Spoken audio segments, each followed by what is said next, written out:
Good morning, and thanks for joining me for Rise and Crime, your morning caffeine hit all about crime. I'm Mama Jules, and let's get to the news out of Portland, where the deaths of 6 women have many fearing that a serial killer may be lurking in and around the area. Now, the bodies of the 6 women have been found within 100 miles of each other, on the sides of roads, in the woods, or in secluded rural areas, and this has been happening from February through May.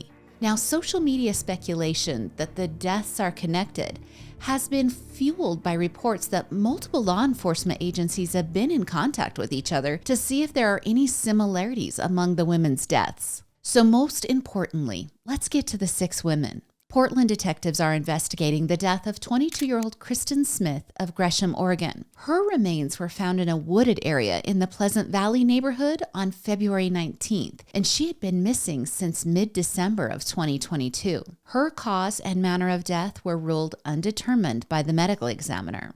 And Portland detectives are also assisting in the investigation of the death of 22-year-old Ashley Reel. Now, Ashley disappeared after she was last seen at a Portland Burger King on March 27th, and Ashley was found by a fisherman in a heavily wooded area in Eagle Creek on May 7th. And authorities have yet concluded that she was a victim of homicide, but they have said her death was suspicious in nature. Now, authorities have been firm about one of the women's deaths. Joanna Speaks, who was found in a rural area of Clark County, Washington, inside a barn, was murdered, according to law enforcement. And some reports say her body was moved to the barn after her death. Now, Joanna went missing in late March and was discovered on April 8th. And the medical examiner ruled she died of blunt force trauma to the head. Now, 2 other women have been grouped together in the 6 victims, and they are 24-year-old Charity Perry, who was found in a culvert in Ainsworth State Park on April 24th, and 31-year-old Bridget Webster, who was found on April 30th in Polk County. Okay, well, that gives us 5 women. The 6th is an unidentified Native American woman whose remains were found inside a tent on the side of a road on April 24th. So a couple of things to note here. The unidentified woman and Charity Perry, well, they were found on the same day. And the unidentified woman was also found only 3 miles from Kristen Smith's body. Now, those last 3 women, well, Portland police have not released the manner or cause of deaths for any of those 3. And in total, 5 separate law enforcement agencies are investigating the deaths, since all occurred in various counties, but they are all within 100 miles of each other. Now, on Sunday, Portland police addressed online rumors, saying that there is no reason to believe these 6 cases are connected. They also warned the public against drawing conclusions based simply on the fact that law enforcement agencies are working together. Now, according to the press release, police said, in their words, "It is common investigative practice, whether it is retail theft, robbery, sexual assault, or murder cases, to consider possible connections to other cases both in and out of our jurisdiction." They also asked that members of the community learn the facts about these cases before sharing speculation. Well, that's harder than it sounds, since limited information has been released about the victims. But we can at least start with learning about the unidentified Native American woman. Okay, she's estimated to be between the ages of 25 and 40. She has black medium-length hair. She's just over 5 feet tall and weighs about 135 pounds. She has 2 large scars on her lower left leg. Other identifying marks include a black music note tattoo on the upper left side of her chest and a Buddha tattoo on her upper right back. She was wearing a green long-sleeve shirt, a black and white zip-up jacket, jeans, and black and white Adidas cleats. And she did have jewelry on when she was found. Now, despite law enforcement trying to calm the fears of Oregon and Washington residents, at least one prosecutor says he does believe the deaths could be the work of a serial killer. Hamilton County Prosecutor Mark Pipemeyer told Law and Crime Sidebar podcast that he believes they are dealing with a serial killer and that there may be a strategic reason for doing what they are doing. He concludes that sometimes law enforcement gets pressure from elected officials because if you call these incidents the work of a serial killer, then it's going to scare people from coming into their community. So, is it the work of a serial killer? Well, it depends on who you ask, obviously, but one thing always stands true. Watch out for each other and be aware of your surroundings. And as always, if you see something, say something. All right, now let's head on over to Tennessee, where a love triangle has taken an unexpected twist that involves Bitcoin and Match.com. 47-year-old Melody Sasser is accused of trying to have her romantic rival snuffed out, and she was going to pay the hitman in Bitcoin. So it all began when Melody met David Wallace on Match.com. So what brought these two together? Well, there was a love for hiking and their occupational commonalities.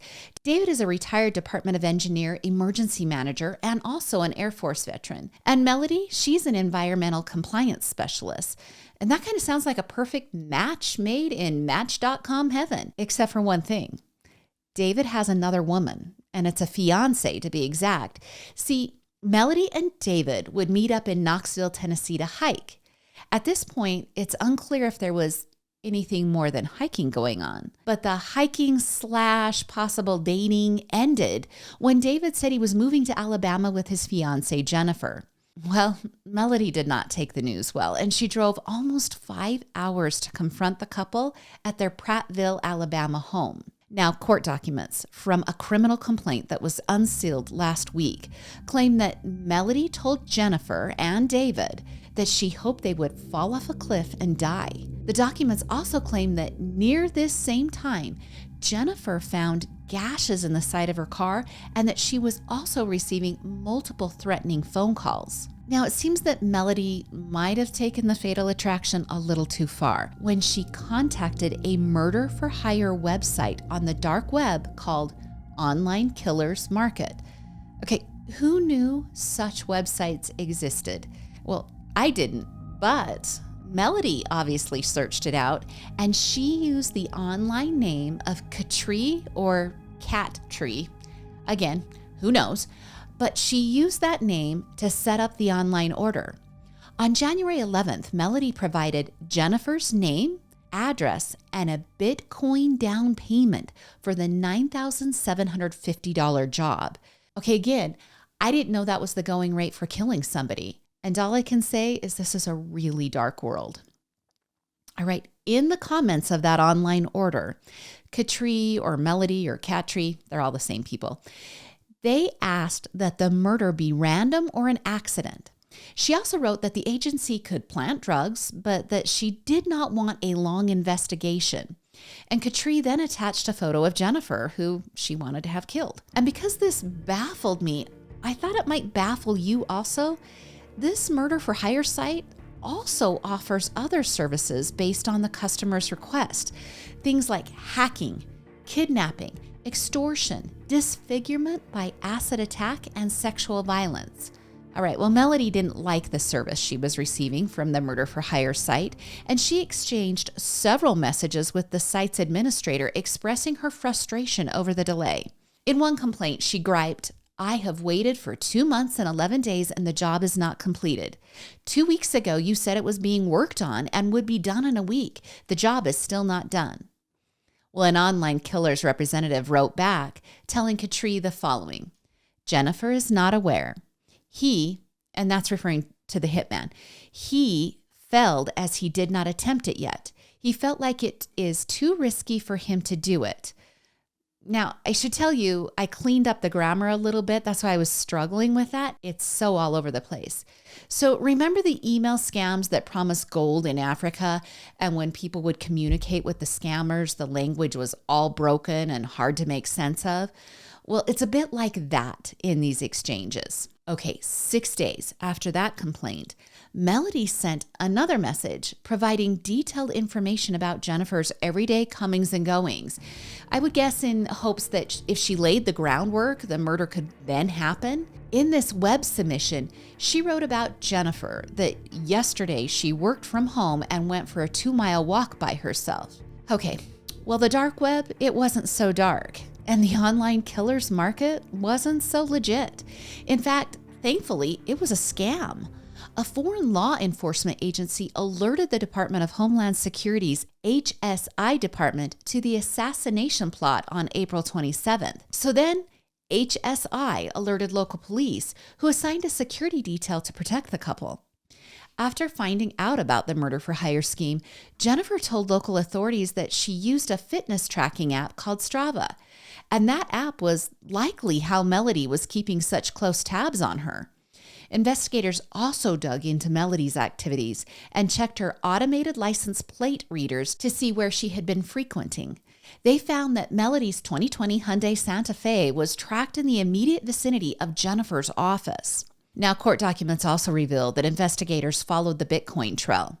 They subpoenaed CoinHub, which is the Bitcoin ATM that Katrie used to send the payment to the murder-for-hire scam on the dark web. Now, the company sent transaction data and customer info back to the police, and that info identified Melody as Katrie. She also left a trail at 4 CoinHub ATMs in Knoxville, where she bought Bitcoin with cash and then sent that Bitcoin to the digital wallet controlled by Online Killers Market. Not only was there a digital trail at the ATMs, but there was also photographic proof. Each ATM captured Melody on security cameras, and those photos were compared to her Facebook profile and her Tennessee driver's license. Now, Melody was finally arrested on May 18th, and she remains in jail until her court appearance that is scheduled for today. Melody's attorney told the Daily Beast, "I have been representing citizens accused of crimes for 32 years across this state, and this is certainly not the first prosecution I've faced alleging some type of murder-for-hire scheme. Our investigation is in its infancy, as I was only retained within the last week. As such, I find it premature to comment on the facts of this case until such time as each of the allegations have been vetted and such future responses are in accordance with our state rules restricting public comments during pending prosecutions."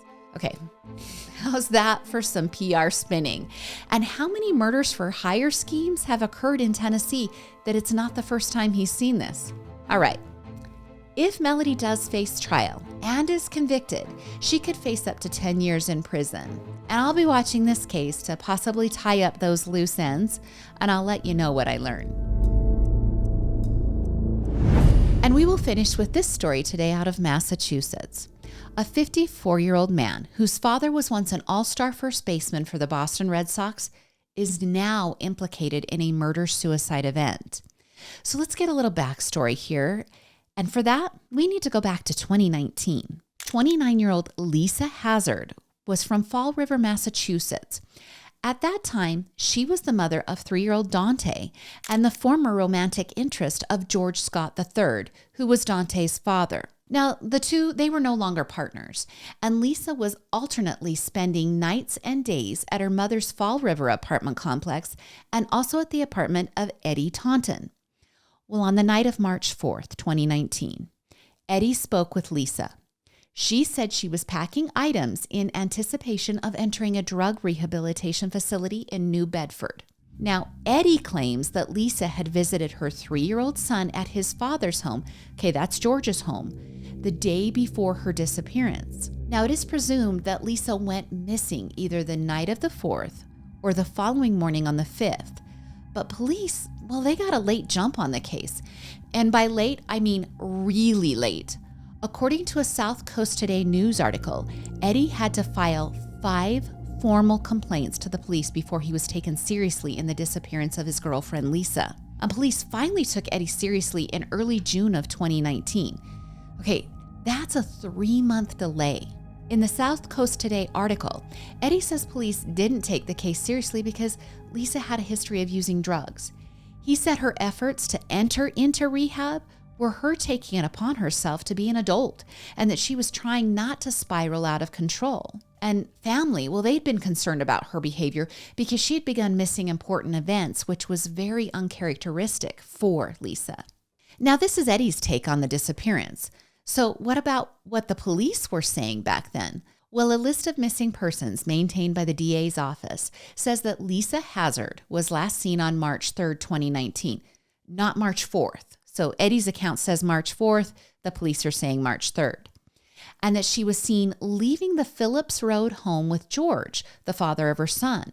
She was supposed to be on her way to a drug rehabilitation center, but she was never seen or heard from again after that day. And that's according to prosecutors that put together this list of missing persons. Okay, well, it then goes on to say she is described as 5 feet 9 inches tall and weighing about 110 pounds with a distinctive tattoo of the Aries zodiac symbol on her right wrist. And I just have to point out here that I also found news articles that said she was 5'6". So whether she's 5'6", 5'9", somewhere in between, we don't know. There's just so many differing accounts. Now, the Standard Times newspaper also says that George actually reported Lisa missing in April of 2019. Okay, so if that is true, that is still a month after she was last heard from. So whichever account is correct here, it's still too much of a delay. And as far as Lisa's family goes, they actually thought she was in rehab. They assumed that she would not be able to contact them while there. Now, all of this happened back in the spring of 2019, and it might seem like the police continued to drop the ball, but let's give them the benefit of the doubt. Warrants that involve George and the disappearance of Lisa have been sealed. So work was being done on the case. We just don't know what that work was. All right, let's fast forward to May of this year.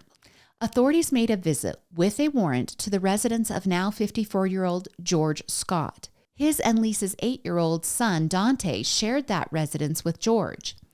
Information about that visit has yet to be released, but the home was searched and items were taken. And then, tragically, 2.5 weeks later, on the morning of June 2nd, authorities made a well-being check on George at his home in New Bedford.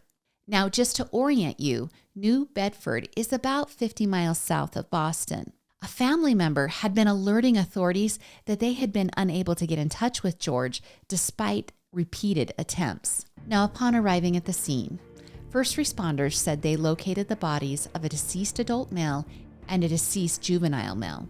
Based on the preliminary investigation, authorities said that it appeared the two died in a murder-suicide.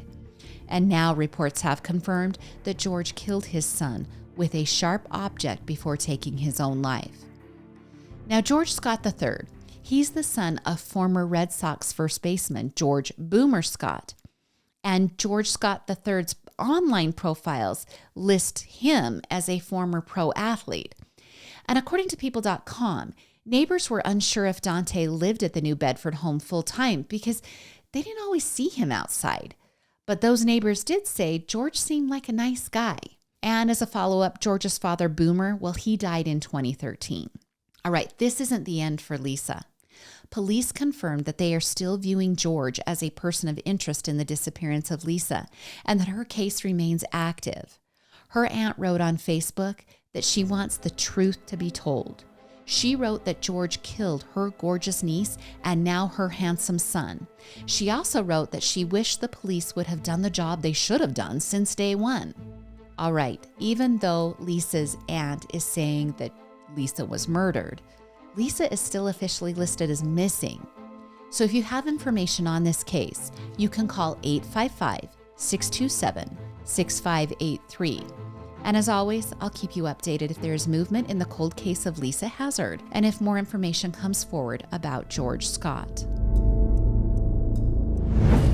Well, that's your Thursday edition of Rise and Crime. If you're loving this content, please rate the podcast 5 stars. And check in with me on YouTube, Instagram, and TikTok. Join me again on Monday for more morning crime news. I'm Mama Jules, and keep safe out there.